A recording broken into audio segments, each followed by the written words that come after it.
So All what right, is it is officially, not quite officially 10:01, but it's about to be 10:01. Right now, we are at the intersection of Menominee River Parkway. There's a sign for the Menominee River Parkway, and North Avenue is not North Avenue right out in front of us.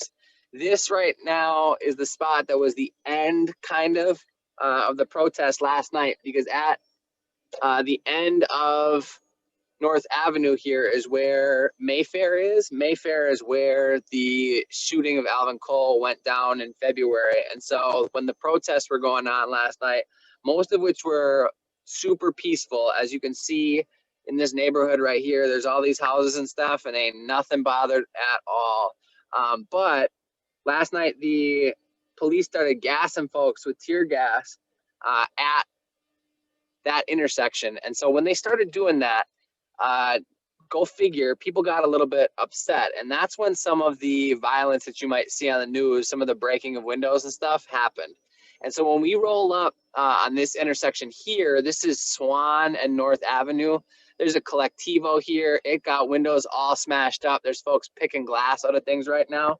On the other side of the road, some of the big stuff that you might have seen get smashed on the news is Come On and that Joy Cleaners. They got absolutely smashed, all their windows, because when folks started getting gassed, people snapped and they got mad. So there were some buildings and stuff that has some windows broken and some different things. But for the most part, a lot of this is going to be pretty relaxed and pretty chill. I'm going to go take you guys on a little bit of a tour of North Avenue, and we're going to see a little bit of what's going on. Feel free to ask questions or whatever while we're going. But we're going to see some of like the buildings that are kind of boarded up and what's going on and where people thought. So there's some dude taking pictures of some buildings that are boarded up. We are going to see a little bit of what's going on in Wauwatosa, where everything was going down last night. Everything kind of kicked off at about 3 o'clock when the district attorney, whose name is John Chisholm, that's a government position. He's a district attorney for Milwaukee County. He met with Alvin Cole's family and let them know that they were not going to be, the district attorney's office, we're not going to be pursuing charges against Officer Mensah. And so I don't know if you guys saw in the news, but Alvin Cole's family had a press conference where they get together with the microphones and they were talking to a crowd of people yesterday and just telling them a little bit about what was going on and how obviously they're pretty disappointed with the whole situation. And they were hoping that they were going to bring charges. Ended up deciding not to do that. And so the protests, which again were almost exclusively peaceful, see some boarded up apartment building windows here and a big multi-family apartment building that has some boards over the windows. But for the most part, lots of these places are pretty normal looking, and you're not going to notice anything much different from a normal day, especially as you're driving down the street right now. The mailman sure doesn't seem like he has any concerns whatsoever about what's going on.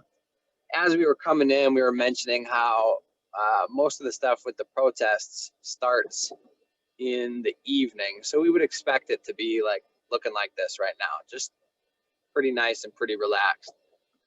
We're going to be in a minute rolling up on 76th and North and getting a little bit closer to City Hall, to school, and to a lot of other places. This spot usually goes into the back of the library and study hall, or City Hall, excuse me. And you can see that's all super blocked off. They've got a big thing out here with spotlights in the front yard. And if you watched anything on the news yesterday, this whole intersection at 76th and North is where the police were like really kind of bottling things up and making sure that nobody was going to be getting to City Hall anytime soon. So we're going to drive past another spot right here where there's the other entrance to City Hall, and you're going to see it's just as blocked off as the other one. So nobody's back there. City Hall is closed. You cannot get in because the whole thing is barricaded off. So we're going to spin around once this guy gets out of the way. We're going to spin around here and we're going to head back onto North Avenue. We'll take a little loop past school, and then we'll take you guys down the rest of North Ave and see kind of what was going on as we look at what's happening for all of that. Mr. Easton, Yeah, what's up? are we gonna have to do some work today, or are we just gonna be listening to you? So today, this is it. This is the show. 27 minutes of seeing what is going on, having a little bit of discussion, if we want to, about some of the events that have been going on. So if anybody has anything that you are thinking or want to be talking about, feel free to pop on, and we can have some conversation about what we're seeing, what you're thinking, what you're feeling about what's been going on in the last couple days. Isn't that the building right next to the school? Yeah, so this is right next to the school. Yep. So that City Hall where we just were, there's a sign for City Hall right over there. And this is Longfellow across the street. You got the Lutheran home right there, and you got BMO Harris Bank right through the bus stop over there. We're going to head through the light, and we'll be at school in less than 2 minutes here. Do you think the school will restart school or not? Right? Hey, Dan, if you could mute yourself, that'd be cool. If you, yeah, go ahead. Do you think the riots will reach our school or no? No, I don't think so. I think, first of all, I want to just correct some of that language, because I think almost everything that happened yesterday could only be described as a peaceful protest. What happened yesterday, hold on, I'm going to shut up, Festo. Hey, what up, Festo? We're on Zoom, bud.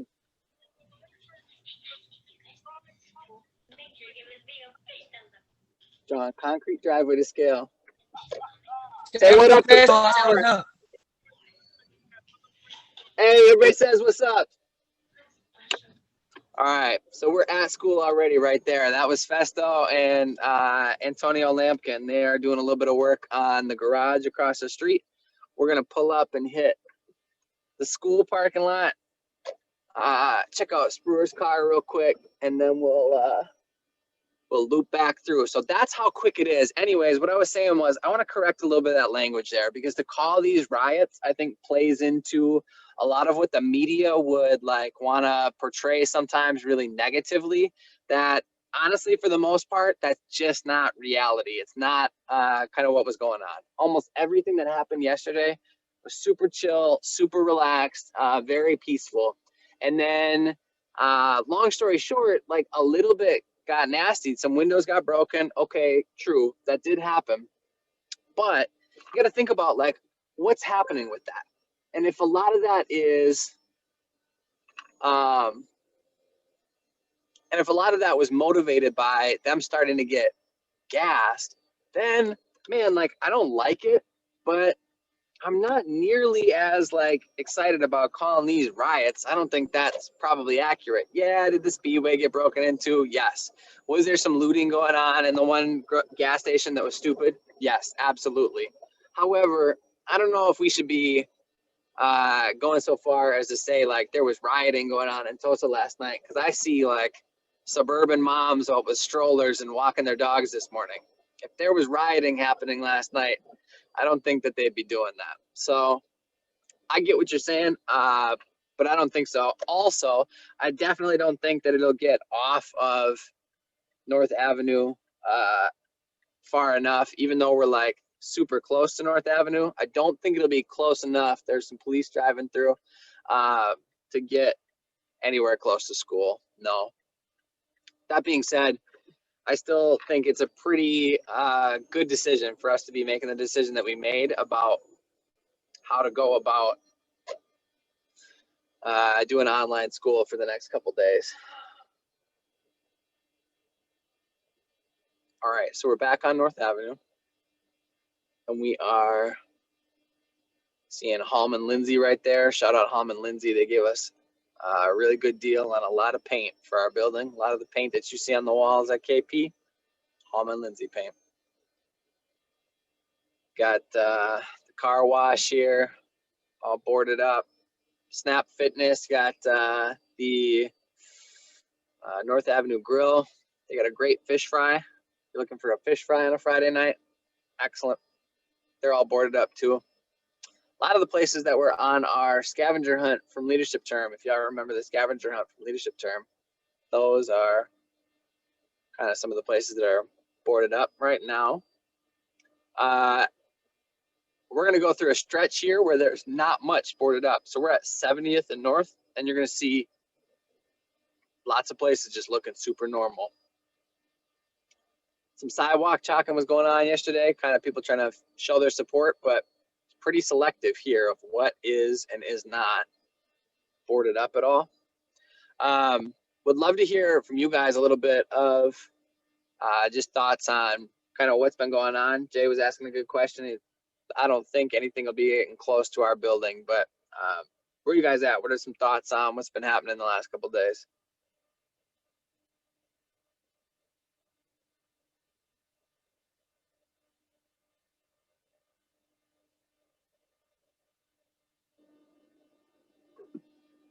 Nobody? Anybody? Bueller? Yeah, I got one question. Yeah, what's up? So about what y'all was saying for assembly early today. So the news only really puts the bad stuff so people can continue watching them and stuff like that. Yep. Okay. Yeah, I think so, right? Like if you hear, so if you watch the news and the news said like, well, some people were marching and it all went pretty fine. Like, where's the story? You know? But if they say like, look, smashing, destroying, broken glass and broken lives at 7 tonight, see what the solution is, right? Like I can watch Kai just going like, oh yeah, like that sells. People are like, they want to watch that. They want to see that. It's kind of like just appealing to that sick side of our sin nature a little bit to want to go, oh yeah, let me check that out. That sounds like something I should be watching and seeing and doing. But if you go like, well, there was a really normal protest where people treated each other really nicely and were upset about some injustice in the world. I don't know. That stuff just doesn't sell for whatever reason because there's not enough people that go, wow, yeah, I want to watch that. So kind of a bummer. But that's the situation. Ooh, big tipping. Almost read the red light here. What up, Jay? I would say I also think that they do that just so it can cause more problems for more stuff to happen so they can get action and stuff upon it. So there is a weird kind of like self-fulfilling prophecy there, right? Where if they talk about, especially stuff like at these protests, if they call it a riot and they show a bunch of broken glass and they show people smashing windows and looting stores, then like anybody who's interested in that kind of stuff and having a little mayhem comes out and says, oh yeah, okay, let's go out and cause some mayhem. But that's kind of the weird like connection, right? Is if it's their job, if it's the bank, or not the bank, I'm about to be at the bank, if it's the job of the news to have stuff to cover, and the more wild and crazy it can be, the better, then they do kind of have some incentive to do some stuff and cover some stuff in a way that like makes it sound pretty wild and crazy, kind of to get people a little bit hyped up. And so I think you kind of have a little bit of a point there, Jay, to say like, what's the deal with that? And how do we maybe think better about what to do and go about that?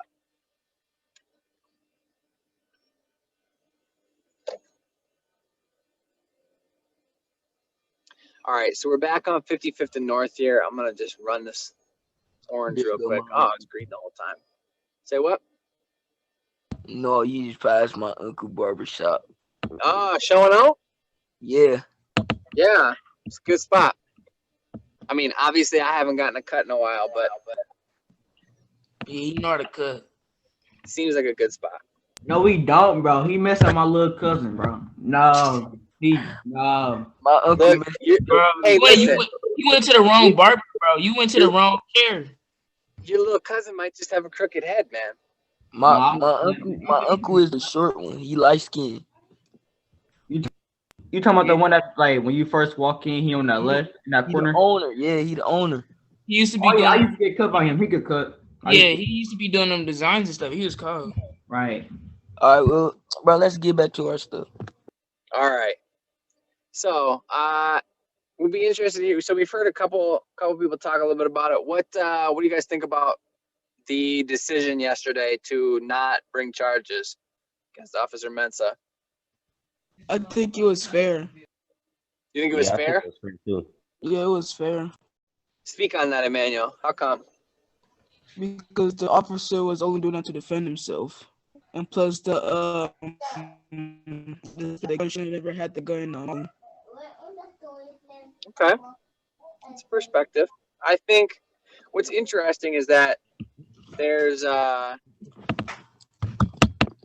least two really strong versions of the story and what exactly happened, which I think is kind of hard. Anytime there's like a more kind of obvious telling of the story, it's a little bit easier to think some of those things. I think it can be a little bit complicated in this case because there are at least two versions of the story on what's going on that are not very similar to each other.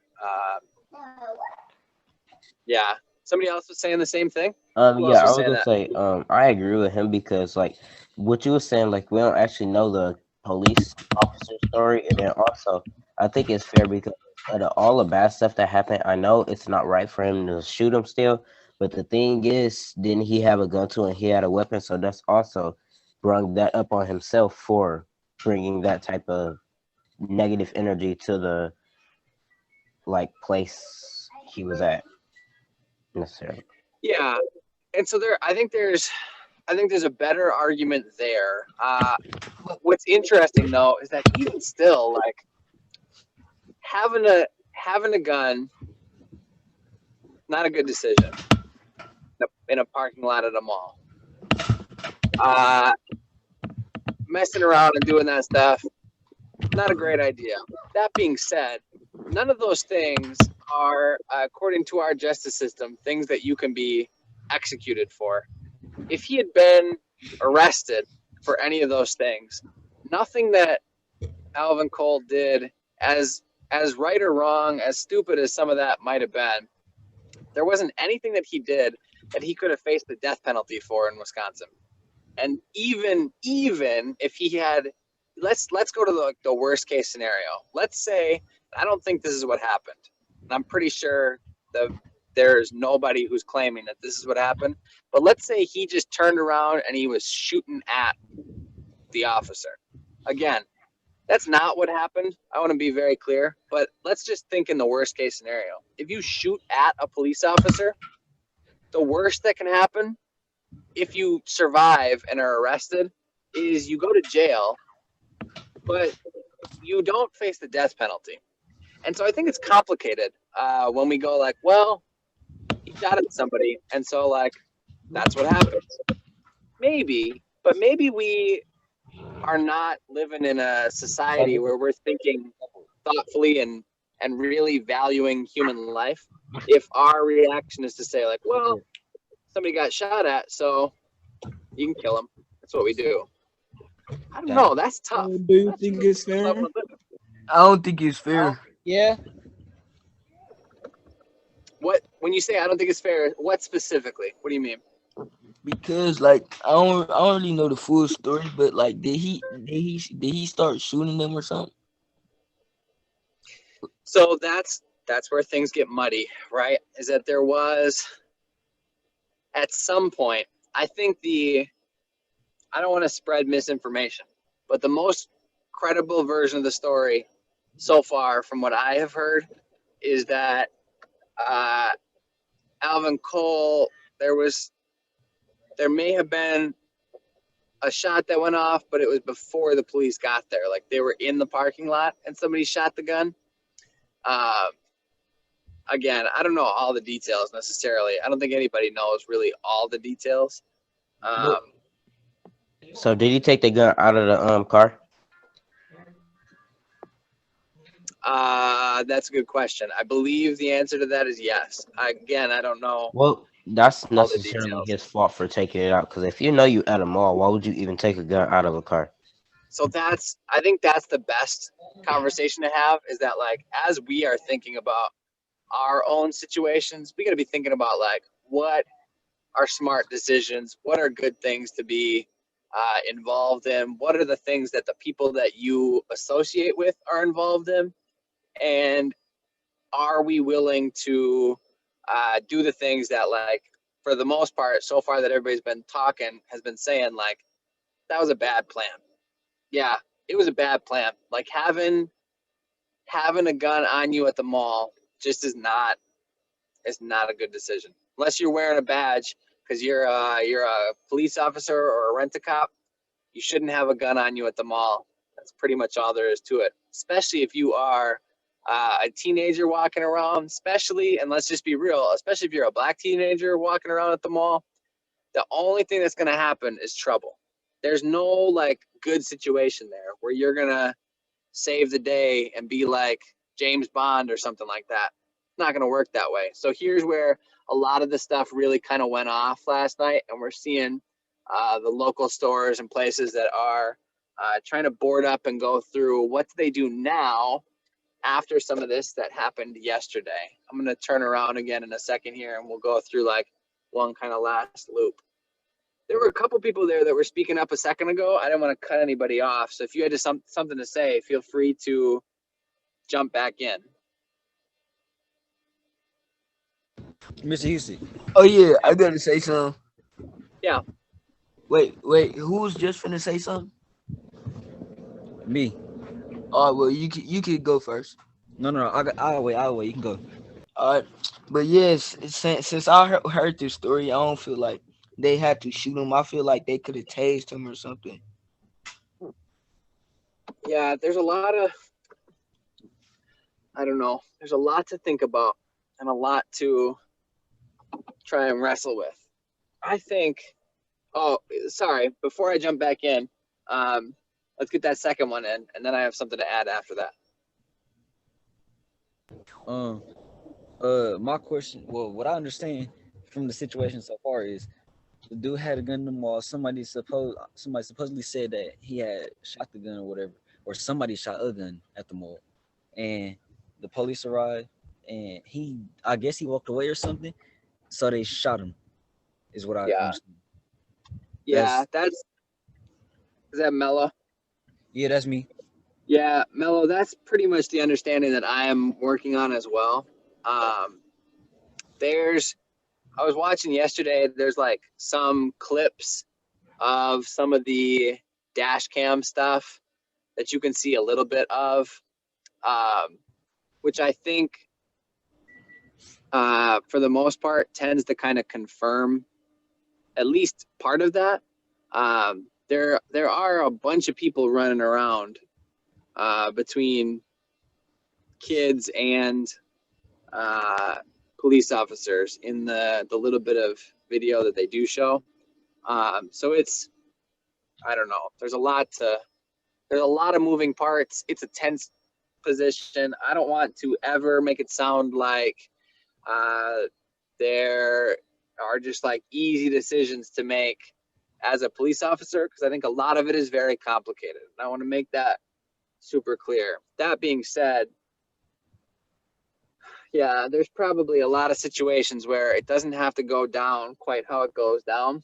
And it's a little bit tough that sometimes that's how it happens. Nobody else got shot though, right? No, nobody else did. Okay.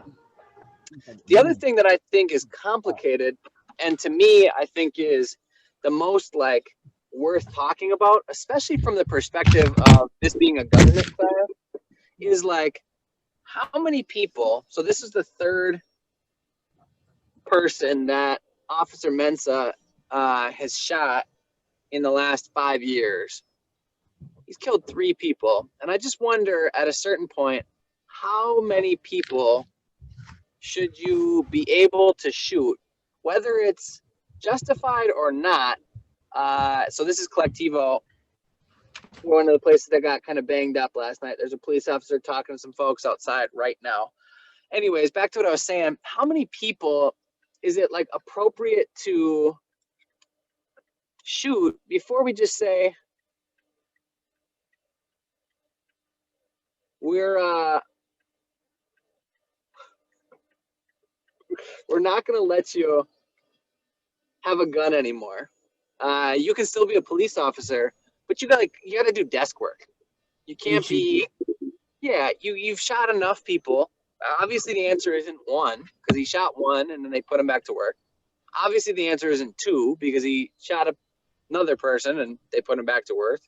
I'm wondering if maybe is three the answer of like how many people can you shoot before it's just too much, and we don't want to like have you working out in the field with a gun anymore. You might be a good police officer. Maybe it was all justified, but even if it was all justified, you're not a soldier. You're a police officer. It might be too many bodies.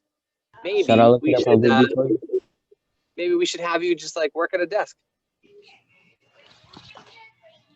And I don't know. Obviously, it's easy for me to say because I'm not a police officer. I'm just a teacher, but seems complicated. Then what is a bounty hunter?